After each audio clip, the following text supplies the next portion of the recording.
حلو الكلام.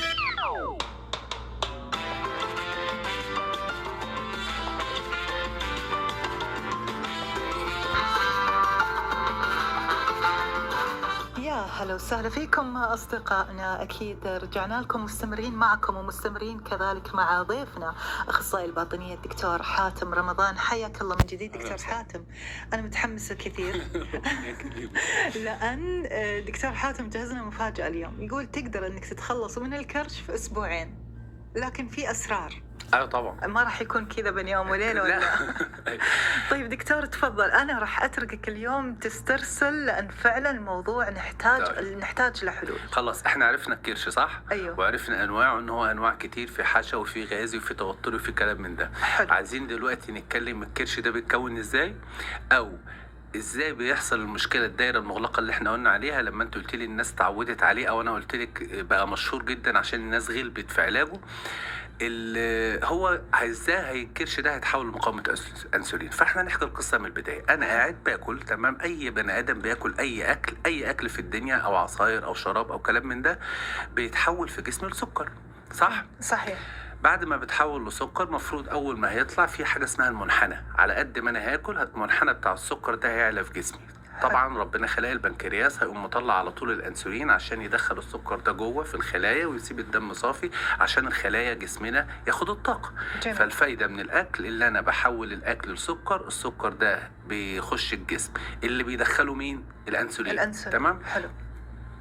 وقت تحول الاكل من ان هو اكل طبيعي لسه انا باكله وهيتهضم ويمتص لسكر، ده اسمه مؤشر منحنى السكر في الجسم، او جلايسيميك اندكس، او جي اي.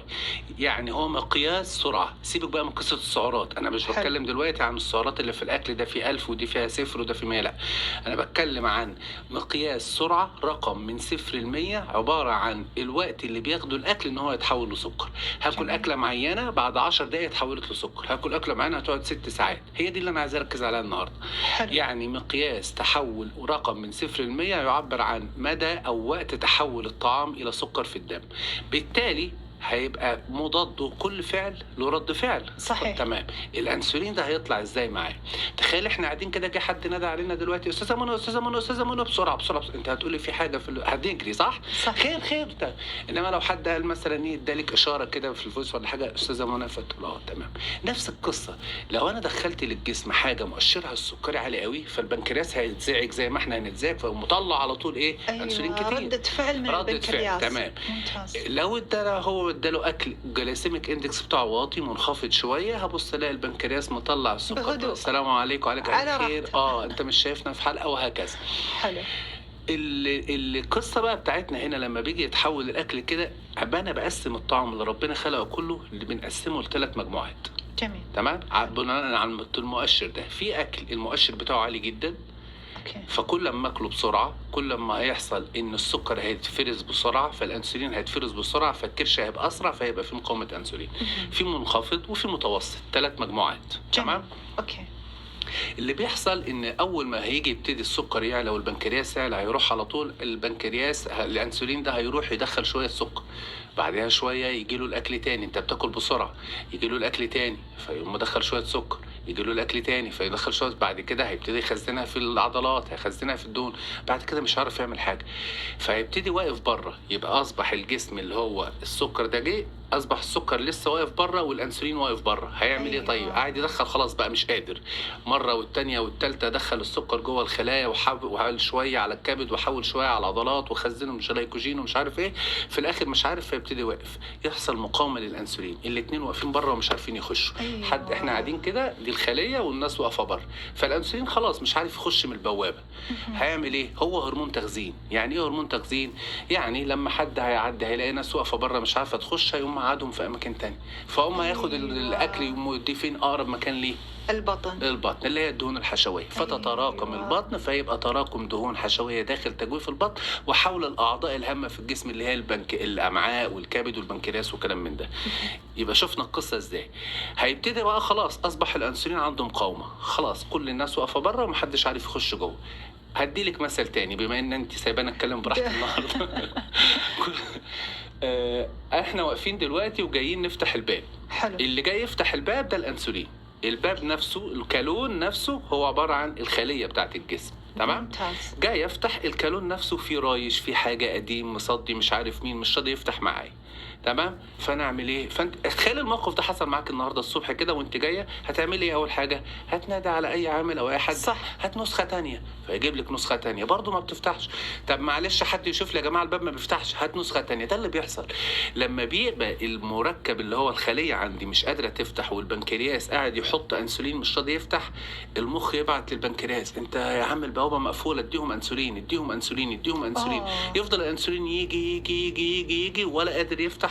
بقى عندي 30 40 نسخه مفتاح والباب مقفول. هو العيب في الكالون نفسه. أيوة. فاهماني؟ فهيتحول الكلام ده، دي بقى اسمها ايه؟ مقاومه الانسولين. يبقى انا ازاي شرحت لك اكل تحول لسكر، هتحول بعد كده لدهون، واصبح المريض عنده مقاومه للانسولين. فكلمه مقاومه انسولين برضو كلمه مطاطه، بس اختصارها حاله صمم. خلاص انا مش سامع حاجه. حاله صمم تصيب الخلايا وتصيب الجسم والكبد والعضلات، انها تستجيب ويتوقف استجابتها للانسولين. خلاص يا معلم انا شلت ايدي منك ولا هعمل لك حاجه تاني، ولا انا خلاص.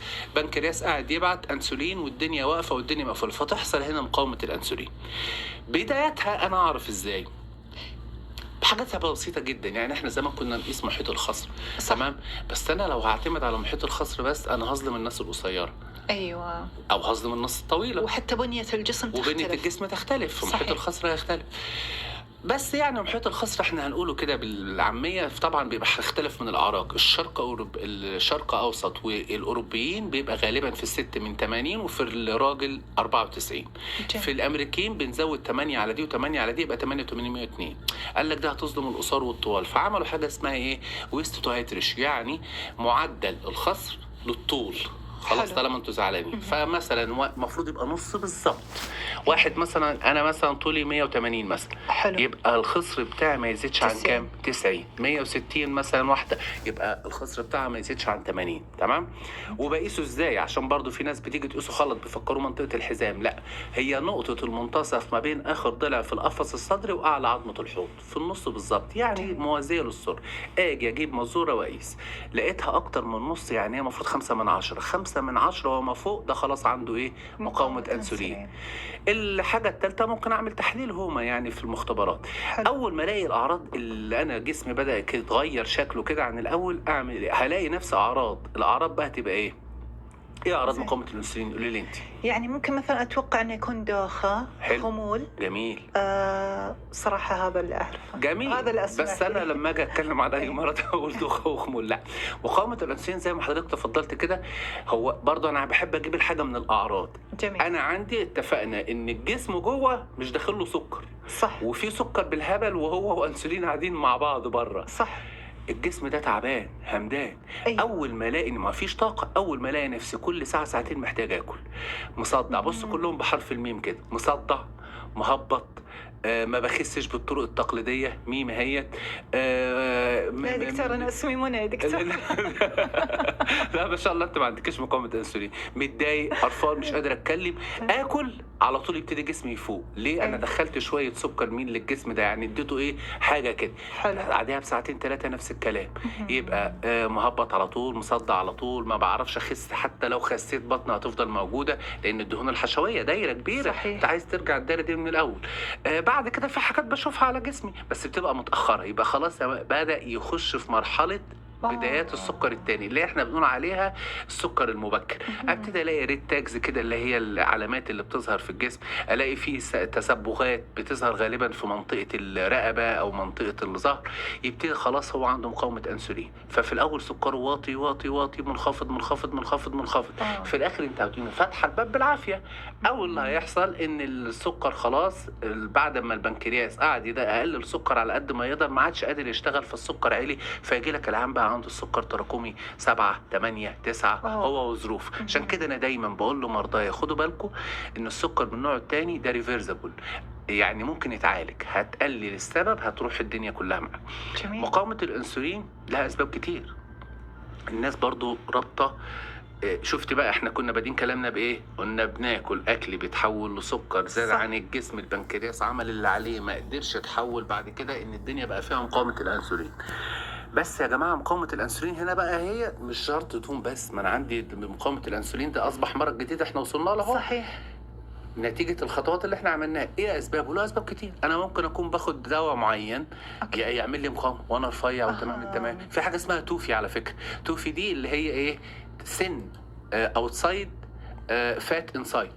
ايه الاسباب؟ مثلا بعض انواع مدرات البول زي دواء اسمه هيدروكلوروسازايد، ده مشهور جدا ان هو يعمل مقاومه انسولين. يعني تكون اعراض جانبيه حبوب بسبب منع العلاج. الحمل، الواحده عندها تكيسات مبايض او تاريخ مرضي السكر هتعمل لها مقاومه انسولين على طول.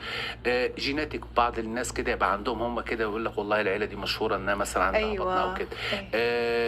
اللي هي بنسميها ايديوباثيك او جيناتيك او مصاحب لامراض اخرى زي امراض تكيسات المبايض والسكر من النوع الثاني وخمول الغده الدرقيه. كل الحاجات دي بيبقى غالبا فيها مقاومه انسولين، هتأدي بعد كده ايه للسكر من النوع الثاني. برضو من ضمن الاسباب بتاعه مقاومه الانسولين القعده، اللي هو بقى هيبقى مقاومه الانسولين نتجت عن دهون حشويه. القعده، قله الحركه. عشان اجي اكسر الدايره ايا كان سببها لازم هبتدي باللايف ستايل ميديكيشن، يعني ابتدي احول حياه المريض، ابتدي اقول له ايه امشي اعمل. طيب ليه الناس بتغلب؟ هيروح وهيقلل اكله وهيعمل شرب ومش عارف مين وكلام من ده، يا دوبك هيخس له كيلو 2 كيلو، يبتدي البنكرياس يشتغل، يبتدي الدنيا تعمل تاني، الدهون الحشويه تحول لجلايكوجين. ما انت خزنت. صح. انت جاي واحد معاه مثلا مليار ريال وبتقول له ايه هات لي منك كل يوم 5 ريال، ولا هتفرق معاه فعلا. بل بالعكس كمان، هو بعد يومين 3 هو دخل له دخل عنده تاني زايد، فانت قاعده تسحبي وفي حاجات جايه رغم انك انت شغاله كويس، بس خلاص كان في مخزن الجلايكوجين قاعد يتحول المخزون عالي جدا. وبعدين يبتدي ايه، وبعدين جاله بقى سكر وجاله مش عارف مين وجاله ايه وجاله ايه وجاله ايه. ده كده باختصار شديد جدا مقاومه الانسولين. يبقى احنا اتكلمنا دلوقتي عن تعريف الكرش، انواعه، ازاي المشكله دي بتحصل. طب ايه الاكل بقى اللي انت بتقول انا هاكل اكل معين او مستوى عالي ومستوى متوسط ومنخفض؟ اي قلت انواع الاكل. قولي لي انت بقى. انا مثلا كيف اقدر اني انا اميز انه هذا مستوى عالي كنسبه سكر او دخول الجسم راح يؤدي الى نسبه عاليه؟ ايوه انا ما بتكلمش عن سعرات ونسبه سكر، انا اتكلمت عن ايه؟ وقت. ايه الاكل اللي هيتحول بسرعه؟ لان ده هو اخطر حاجه بالنسبه لي. والاكل اللي هيتحول بنص نص، والاكل لان وانا جاي اقول لك المفاجاه اللي انا بقول لك عليها في الاخر في 5 نقاط لازم هنرجع لكل واحده من دول ناخد حلها. فتجيب السكيما في الاخر. الاكل اللي هو العالي قوي اللي هي الحاجات بيسموها كده بالبلدي، انا معود الناس على الحاجات اللي انا بقولها ابدا ابيض في السريع. يعني ايه ابيض في السريع؟ كل ما هو ابيض او بيتاكل بسرعه. رز ابيض، خبز ابيض، سكر ابيض، السريع اللي هي الشوكولاته والحلويات. أيوة، والبطاطس تمام. وخدي بالك طريقه الاكل، طريقه طهيه، طريقه تقديمه تختلف. يعني هل انا لما اكل مثلا بطاطس مثلا مقليه هتاخد وقت في الهضم زي البطاطس المهروسه او المخبوزه في الفرن او اكيد لا. تاخذ وقت اكثر. بالتالي كل ما الاكل عندي هياخد وقت اكتر في الهضم والامتصاص، كل ما معدل اللي هو تحوله هيقل. تمام. واحنا بنعالج الناس هنقول لهم ايه؟ كلوا الحاجات اللي بتتحول ببطء. بلاش الموزه مثلا. هل الموزه المستويه زي الموزه النص سوا؟ لا مختلفه اكيد. مين اللي هياخد وقت اسرع؟ اتوقع هي المستويه مليانه نشا ومليانه دقيق ومش عارف مين. انما النص سوا لا تاخذ وقت اطول. هتاخد وقت اطول شويه. تمام. بعد كده نخش على المجموعه الثالثه اللي هي المنخفضه خالص. المجموعه المنخفضه خالص دي اسمها اخضر او اخضر ناشف. يعني ايه اخضر ناشف؟ الحاجات الخضراء، الخضروات، السبانخ، الورقيات ومعها الفول والعدس والفاصوليا والحاجات دي. تمام. في نقطه تانية بقى برضو من ضمن الحاجات اللي هي بتصاحب الانسولين وحبيبه قوي ليه، اللي هي مثلا صدور الدجاج، الاسماك، الحاجات اللي فيها اوميجا 3، الافوكاتو، الكلام ده كله. يبقى احنا كده قلنا ايه؟ الاكلات. تمام. جميل. يبقى احنا قلنا ازاي بتحول، وقلنا الاكلات، وقلنا الكلام ده كله.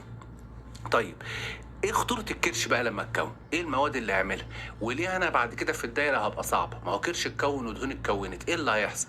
هو مش قاعد مكانه، هو مش زي اي دهون في الجسم.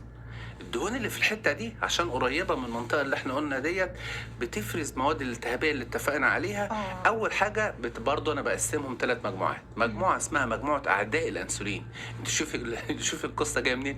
يعني في مقاومه وفي هيصه وفي دهون وفي اكل وفي واحد ما بيخسش وعنده كذا، وكمان الكرش نفسه قاعد يطلع مواد تزود الدنيا. هي اسمها اعداء مقاومه الانسولين. حاجه مثلا زي TNF مثلا، اللي هو التيومر نيكروزيس فاكتور، او معدل نخر الاورام. ده ربنا خلقه جونا عشان يبقى ضد الالتهابات وضد الاورام وضد العدوى. لما هيقعد يتفرز كتير وده كمان قاعد يطلعه، هو نفسه يبتدي يعمل امراض مناعيه. يجي لك واحد يجي عنده مرض مناعي ما هوش عارف سببه ايه، بسبب الكرش. انت متخيله القصه ازاي؟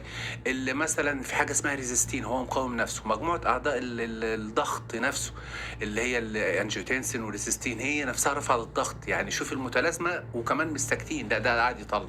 المجموعه الالتهابيه نفسها، اي حد فينا ان شاء الله هيجي له دور برد او التهاب او التهاب ميكروبول او التهاب في المسالك او كده، جوه جسمنا حاجه اسمها السيتوكين او البروتين اللي بيدافع عنا. صحيح. اللي بيعمل التهاب. انا لما بتخبط في ايدي بتورم ليه؟ علشان في مواد راحت عند المكان ده تدافع عنه. صحيح. تخيلي بقى ان الكرش بيفرز المواد الالتهابيه دي على طول، فتلاقي الجسم كله في حاله تورم وحاله التهاب وحاله تعب. انت متخيله واحد واقف على الباب طول النهار بيحارب؟ انت متخيله؟ فالكرش نفسه بعد ما اتكون عامل المشاكل دي، تمام؟ يبقى عرفنا ازاي هو نفسه مضر وازاي هيتحول لكلام من دوت. وقلنا على بعض ايه انواع الاكلات والحاجات الكويسه والحاجات ايه اللي مش كويسه. اسالك انا سؤال ولا تسالني؟ ايه تفضل. لا اسالك طيب. مره متحمسه. انا ودي اروح للحل السحري. لسه الحل السحري في الاخر. عشان اول كده ما تقولي لي بقى 5 دقايق بص يا سيدي. لا اساليني انت. والله دكتور ايه طيب اللي جذبك في الكلام دلوقتي؟ يعني عايزه تسالي حاجه تفهمي يعني دكتور صراحه يعني انا انت اشرت الى ان الكرش هو انواع، وفي يعني واللي لاحظته انه يختلف من الرجال للسيدات. هو عموما الكرش اكتر في الرجال اكتر من الستات، بس الستات عندهم المشكله بتاعت الولاده. هذا هو. هي دي طبعا كرش الامومه ده يعني برضو من ضمن الحاجات اللي احنا بنتعامل معاها غلط. برضو واحده تيجي تقول لك ايه، طب انا عندي كرش رغم ان انا بعد ما ولدت نزلت عملت تمارين. اولا الناس ساعات بتعمل تمارين غلط. صح. تمام. تاني حاجه انت لازم تفرقي. هو بعد الولاده 60% من الستات بيبقى عندها يا اما ضعف شديد في العضله يا اما انفصال عضلي. صحيح. العضلات بتاعه البطن عامله زي باب له ضلفتين ما بينهم سوسته، فالسوسته هي اللي بتوسع. صحيح. اللي بيحصل ان انا في الولاده في الحمل الست قاعد البيبي يكبر يكبر صح. يكبر، فهم بيبعدوا عن بعض. فعلا. لما بيبعدوا عن بعض انا محتاج ارجعهم تاني. تمام. عايز ارجع البتاع دي، بس السوسته هي اللي وسعت. هم كويسين وراحوا كده، ده اسمه انفصال عضلي. وممكن صح. اي ست تعرفه بسهوله. بتقعد وتجيب صابعين كده تحطهم تحت السره هنا كده وتشوف. احنا بنقيسها بقى لو صار بقى 1 أو 70 أو 3، لا ده في انفصال او كلام من ده. وممكن تكون دهون حشويه. الست لما بتيجي تولد يا جماعه، ما هو حاجه بالعقل برضه. يعني الرحم كان عندها بيبقى في الست بحجم الكمثرى. صحيح. عند نهاية الحمل بيبقى قد البطيخة الكبيرة قوي يعني. فعلا. انت متخيلة؟ فعلا. صحيح. فالشيء طبيعي في الأول لازم ندي فرصة للجسم، مش هقوم رامية الواد ونازلة وعاملة جيم وبتاع سنة على الأقل. لا مش سنة. هو هيرجع بعد 24 ساعة على طول. حجم الرحم بيقل من حجم البطيخة دي اللي بيرجع لحجم الرحم في الشهر الخامس. ادينا كسبنا 4 شهور. حلو. بعديها بأسبوع بيرجع لنص حجمه تقريبا. بعد 40 يوم خلاص بيكمش وينزل تاني تحت في الحوض. يبتدي بقى السوسته دي مفتوحه. والحاجه ده بالعكس، هي كده هنا في مشكله. لا هنا تحتاج الرياضه.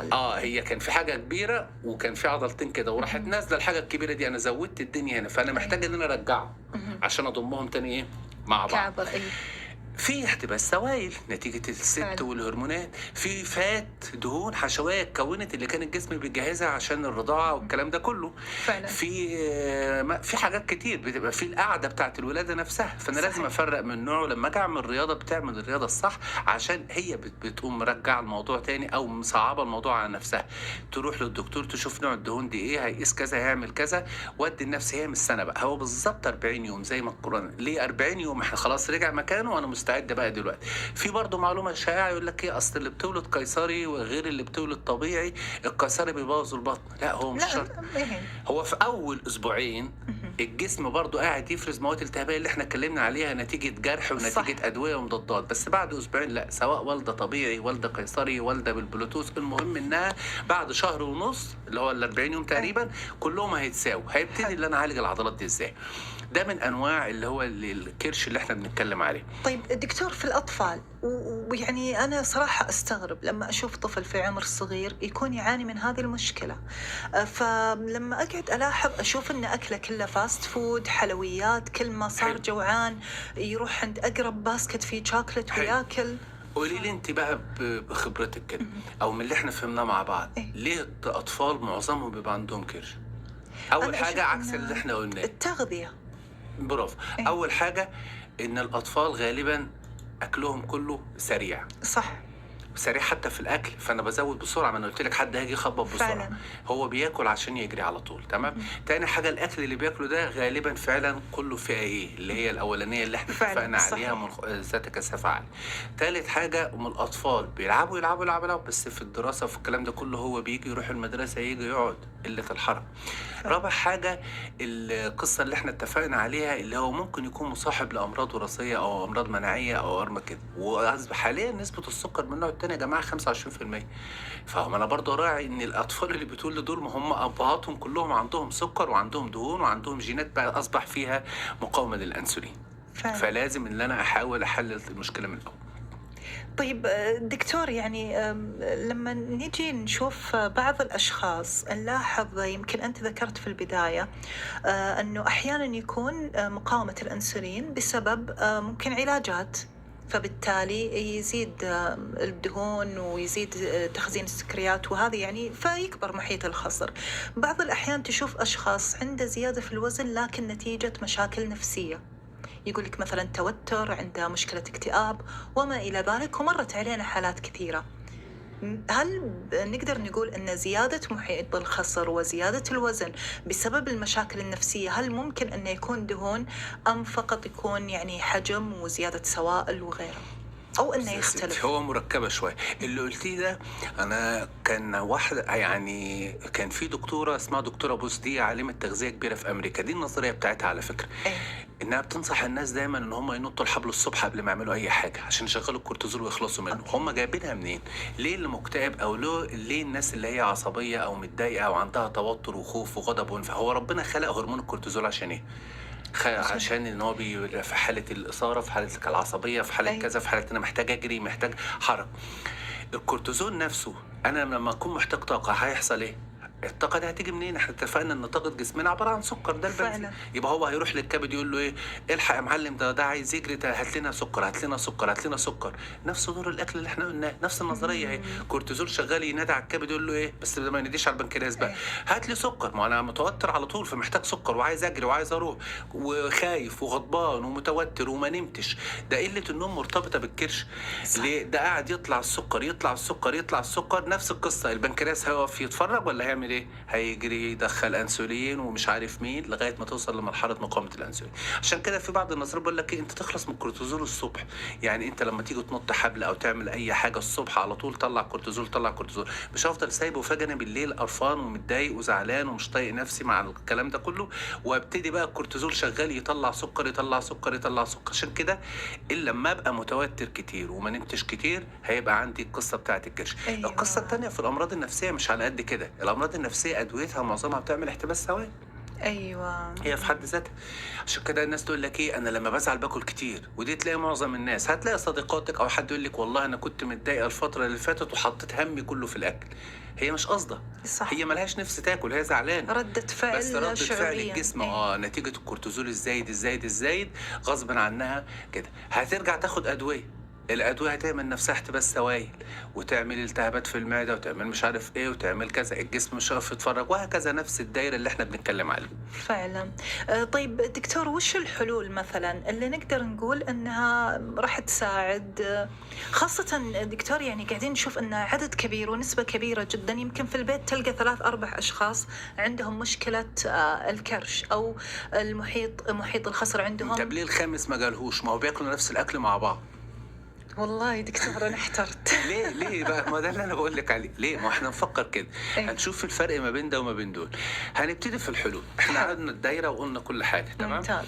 الحلول اول حاجه هيبقى عندي كذا. انا هدفي في الدنيا دي كلها ان الباب ده هيتفتح بسهوله. انت هتيجي الصبح تفتحها هتخش وتقعدي مكانك. مش هنعمل الهيصه اللي اتكلمنا عليها في شويه والحق وحوش وكلام من ده.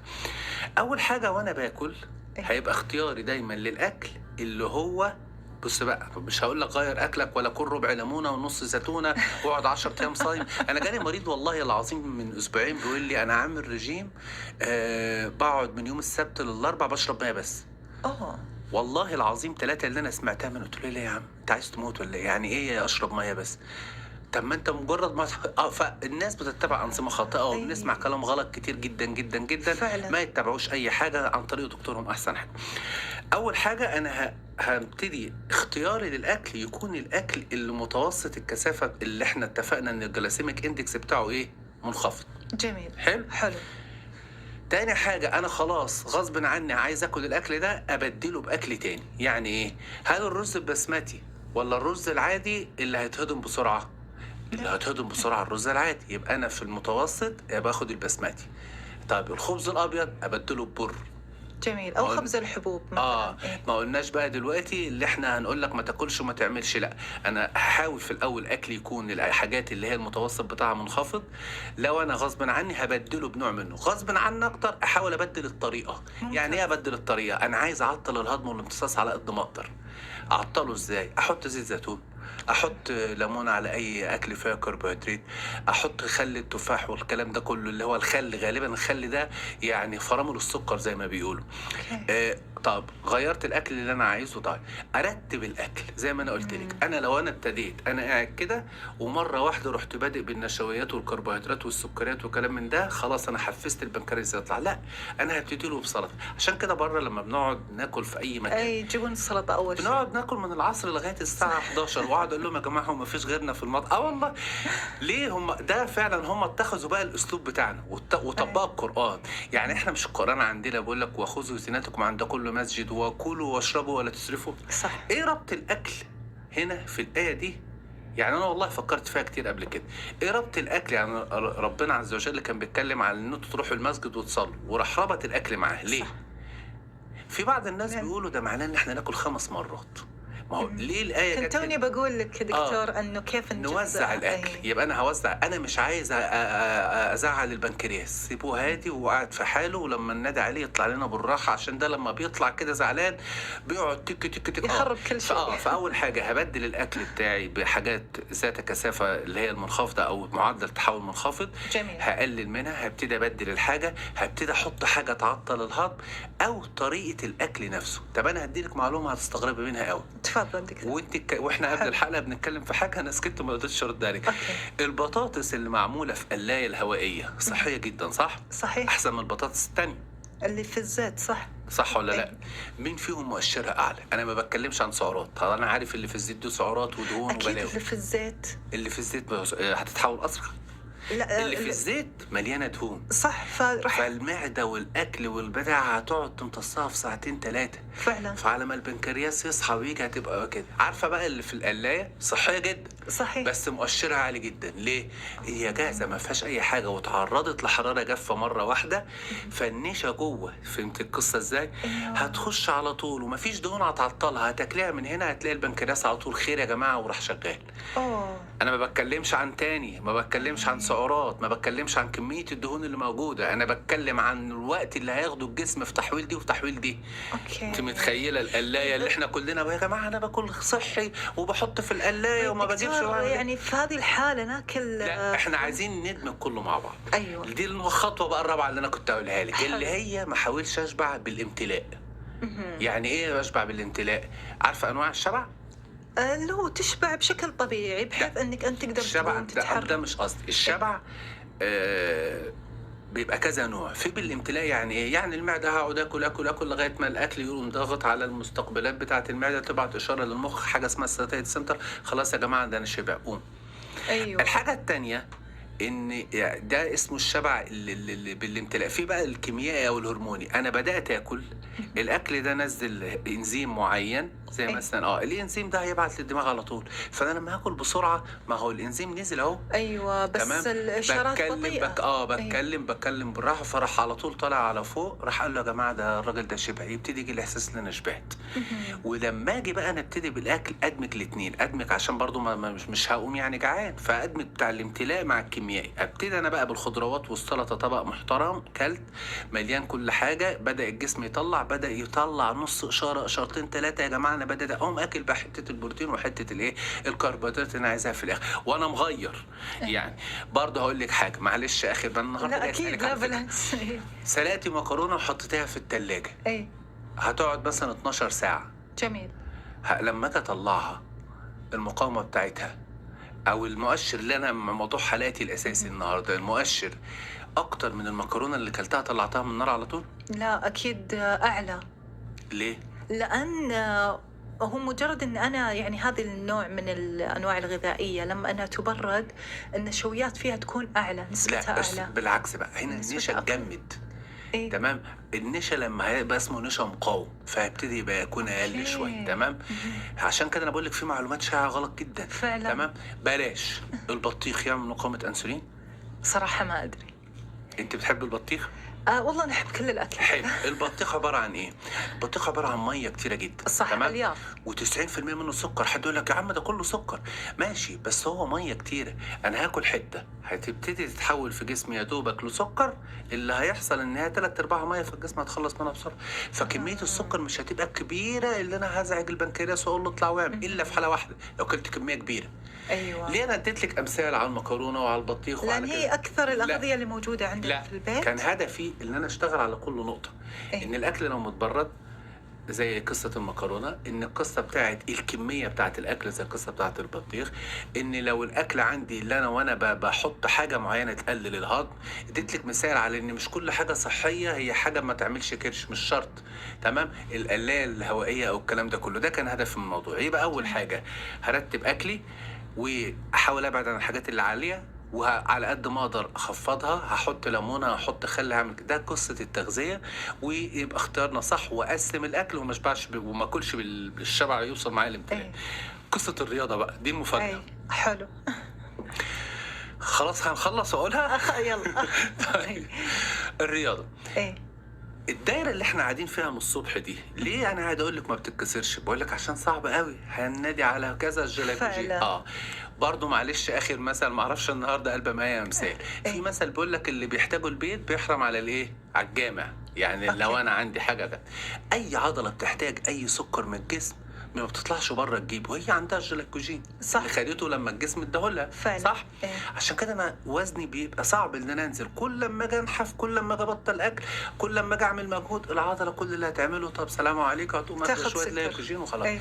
فانا عشان اخس انا بدور اقفل الدايره دي ازاي. طب ظبطت اكلي وبعدين ما انا هقعد اظبط اكلي وهاجي اعمل، وجسمي هياخد من الجلايكوجين اللي انا اتخزن بقاله سنه ومش عارف. فعلا. انا بدور على عضله في الجسم ما تكونش بتستخدم جلايكوجين، تكون واللي هتاخد هي؟ من السكر الصافي. واللي تخيلي بقى، انت فهمت القصه انا قصدي ايه؟ أي. الميكانيزم بتاع المفاجاه. انا بدور على اي عضله في جسمي بحيث ان انا لو عملت مجهود عليها هتقوم اخده السكر مباشر، فما فيش بقى جلايكوجين ولا بتاع. صح. ودي عضله واحده في الجسم اسمها ايه؟ الثلاث او العضله النعليه. ودي الدراسه اللي انا بقول لك عليها 2022 بتاعه العالم مارك هامبلتون. هي عباره عن ايه بقى؟ العضله دي ربنا خلاها فيها ميزتين. الميزه الاولانيه ان هي ما فيهاش جلايكوجين، فاول ما هتيجي تحتاج هتسحب منين؟ اول ما هشغلها هتشتغل على مين؟ مش لاقي، عايزه تشتغل، هتروح تاخد منين؟ من السكر الصافي. انا كده هو عكس كل الجسم، عكس كل اللي انا قاعد اعمله، المجهود اللي بقالي ساعتين فيه ما بوصلش فرح لحاجه. تنظم البنكرياس. هي هتاخد من السكر الصافي، تاخد من السكر الصافي. تاني حاجه هي بطيئه الانقباض، او انقباضها بيبقى بطيء جدا، فمش هتعب وانا بعملها. تالت حاجه اعملها وانا قاعد، وانا واقف، ست حامل، ست كبيره، ست عجوزه، هي غالبا وانا قاعد احسن يعني. حد ست حامل، كل الموضوع انا عايز اشغل العضله النعليه. العضله النعليه دي اللي هي العضله بتاعه السمان. تخيلي كل المطلوب من البني ادم هينظم اكله والرياضه اللي هيعملها. خدي بالك، لا ينصح في بتاعه الكرش بالجري، برضو دي معلومه خاطئه، دي نسيت اقولها. المشي احسن. المشي افضل. إيه؟ لان في حاجه تاني اسمها الفركتوز. انا مش هلحق اتكلم عن كل حاجه. الفركتوز ده من ضمن اهم احد اعداء، ودي القصه بتاعت ان لقيت كتير في الماركتات سكر الفاكهه. الفركتوز ده مصيبه يا جماعه. يعني انا ببعد عن الفركتوز اللي هو اصلا سكر الفاكهه اللي عامل فيها كده. فواحد برضو حتى كان في مريض من اسبوعين بيقول لي ازاي يعني سكر الفاكهه فيه مشكله؟ ما الفاكهه مفيده ليه بقى؟ بعد ما قلنا حلقتنا، عشان الفاكهه فيها الياف، فيها مضادات فيتامينات، صحيح. فيها مضادات اكسده، هاكلها بالالياف هتتعطل، هتاخد لها ساعه لما تتهضم، انما العصير في ساعه، في ثانيه. انت بتقارني المؤشر اللي احنا قلنا عليه، بتقارني 60 دقيقه فيها 60 ثانيه بثانيه. بدقيقة اه ممكن. انت اخذ فركتوز على طول. فاللي صح. بيعمل دهون عايز يتخلص من دهون حشويه، ممنوع العصاير وما فيهاش هزار. حتى السكر المحلى العادي اللي هو السكر بتاعنا ده فركتوز وجلوكوز، الفركتوز اللي فيه مش عايزه، يروح يجيبه بقى باي محلى صناعي مش فركتوز من الفاكهه اللي محطوط في الماركتات. عامله زي انا بكره اللب مثلا، فاروح اجيبه متقشر. انت فاهم قصدي ايه؟ أيوة. طيب العضله اللي هي المفاجاه بتاعتنا انا بقول لك أيوة. عليها، يا دوبك هقعد كده عادي وانا قاعد كده، جميل. هحط القدمين كده تحت مثبتين، انا عايز اشغل الثلاث اهي، انا مشغلها كده وانا بكلمك اهو. اوكي. هرفع رجلي خالص تمام، هرفع اللي هو الكعب بتاعي كده لفوق والمشط ثابت، الصوابع ثابته. مين متشدود عندي دلوقتي؟ الثلاث اللي هي صح. العضله النعليه. طول ما انا شغال هي خدت مني دلوقتي في الحركتين انا عملتهم دول شويه جلوكوز مش جلايكوجين. اوكي. عرفتي بقى ليه العضله دي مميزه وليه التمرين ده مميز، وده مع الاكل اتحداك اي حد ما يخسش في خلال اسبوع او اسبوعين. جميل جميل، حلوة. فلازم كل اصدقائنا يجربون ان شاء الله. بس وصلت لك القصه بتاعت ليه العضله دي بالذات. ايوه. بس هي دي اهم حاجه، وصحه سعيده للجميع ان شاء الله. دكتور حاتم صراحة أثريتنا، يا ربنا الموضوع يخليك يا جدا رب. شيق ومعلومات شيقة، ويعني صراحة أنا يعني حرصت أني أخليك تسترسل، لأن فعلا كلام كلنا نحتاجه، ربنا يخليك. معلومات ربنا كلنا يخليك. نحتاجها، فالله ينفع بعلمك. شكرا ربنا لك يكرمك. دكتور حاتم. ربنا يخليك. صراحة أثريتنا، يعطيك ربنا ألف يكرمك. عافية ربنا دكتور حاتم، أخصائي الباطنية. تحدثنا اليوم عن مشكلة الكرش أو يعني محيط الخصر وزيادة الدهون والدهون الحشوية كذلك. رحنا لتفاصيل كثيرة جدا. أصدقائنا اللي ما لحق على اللقاء، لا يفوتك هذه المعلومات القيمة، راح تفيدك أو ممكن تفيد أحد من أقربائك وأحد عزيز على قلبك أنك تستفيد من هذا اللقاء. تابع حسابات إذاعة MBC FM. أنا كذا وصلت معكم إلى نهاية حلقتنا اليوم من حلو الكلام. يتجدد اللقاء بإذن الله بكرة في نفس موعدنا الساعة 12. كل الشكر لكم. كنت معكم من خلف المايك أنا منى الأنصاري. دمتم بخير وفي أمان الله.